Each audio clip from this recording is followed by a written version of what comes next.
The last April, I was 38 when they told me I was dying. Not in the poetic, distant, someday kind of way. Not in metaphors or percentages. The doctor didn't use phrases like, let's monitor this, or we're cautiously optimistic. He said it clearly, plainly, like it was a weather report. You have 6 to 8 months, maybe 9 if you're lucky. It's aggressive. I'm sorry. Then he handed me a folder, some pamphlets, a list of numbers, a soft, rehearsed look that probably cost him years to master. I walked out without saying a word. Outside the hospital, April had just begun. It felt like the beginning of everything, and now it was the beginning of the end. I didn't tell anyone for a week. I lived alone, which made it easier. No awkward silences to fill, no forced reassurances to make. I could simply sit with the truth. Let it wrap itself around me like a weighted blanket. On the 5th day, I cleaned my apartment top to bottom. On the 6th, I made a list of everything I had meant to do someday. On the 7th day, I called my sister. Hey, Em, you free this weekend? I need to talk. She said she'd drive up. Didn't ask why. I think she already knew. It wasn't a bucket list. I hated that phrase. It felt cheap, like checking things off a menu. This was something quieter. I wanted to watch the sun rise over the ocean. Visit the little bookstore in Maine my mom had loved. Apologize to someone I hadn't spoken to in 10 years. Donate my books. Get a tattoo. Bake bread from scratch. See April bloom in full. None of it spectacular. All of it important. My sister arrived with her usual mess.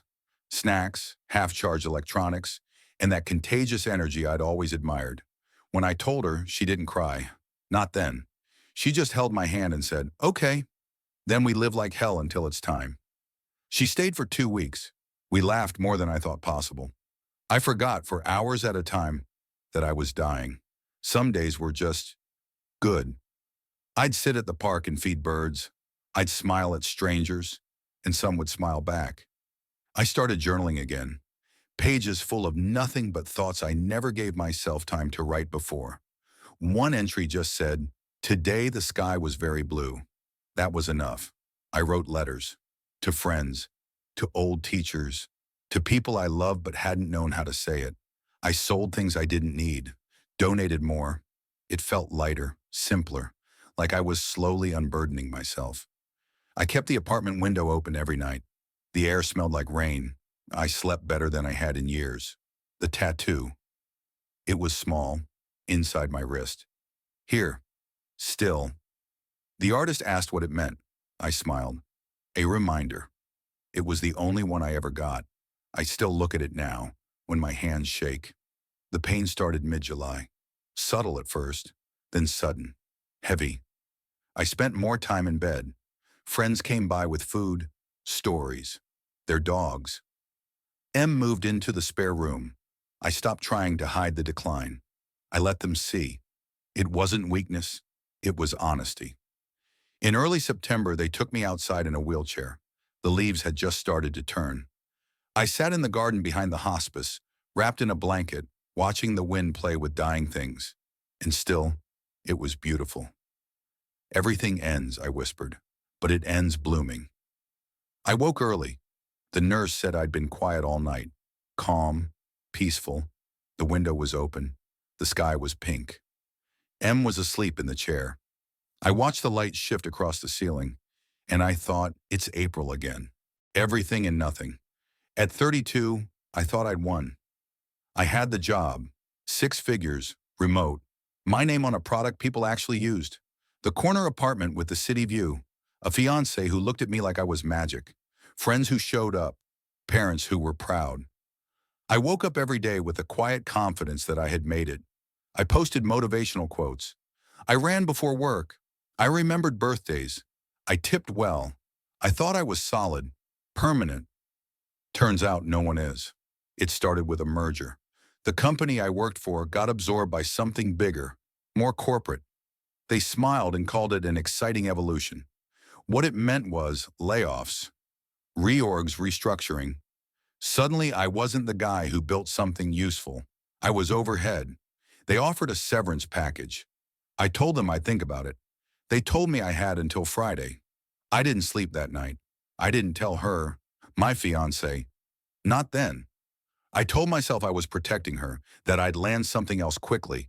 I had connections, I had reputation, I had options. That's the good lie you tell yourself when you've never failed before. A month later, nothing had landed. My savings were solid, but I had already committed to wedding deposits. Rent. A trip to Italy we were supposed to take in June.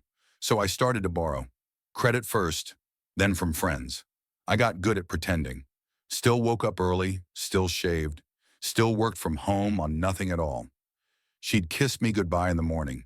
I'd sit at my desk and open empty tabs. Scroll, apply, scroll again.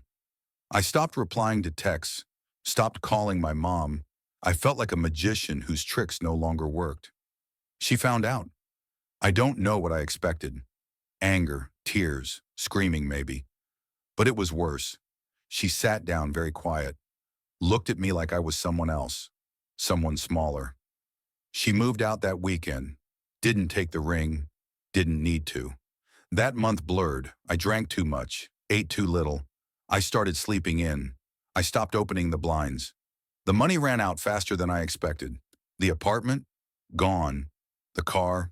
Repossessed. My email full of, "We've decided to go with another candidate." I stopped opening those too. I lived in my friend's basement for a while. He was kind. Too kind. I hated how kind. I smelled. I lied.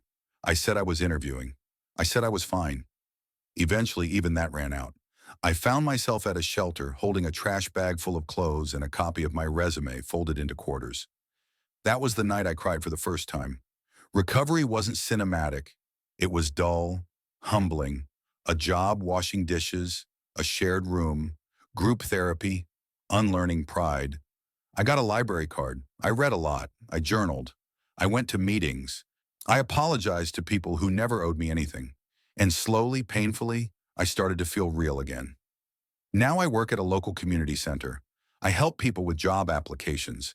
I teach basic computer skills. Some days I still wake up in panic, forgetting where I am. Other days I wake up and breathe. I don't have much. A room, a bike, coffee in the morning. But I don't lie anymore. I don't run. People think losing everything happens all at once. It doesn't. It happens in little decisions, in skipped confessions, in silent shame. But so does rebuilding, brick by brick, word by word, hand to hand. If you're reading this, maybe you're somewhere in between. Maybe you've lost something. Maybe you're afraid. I was too.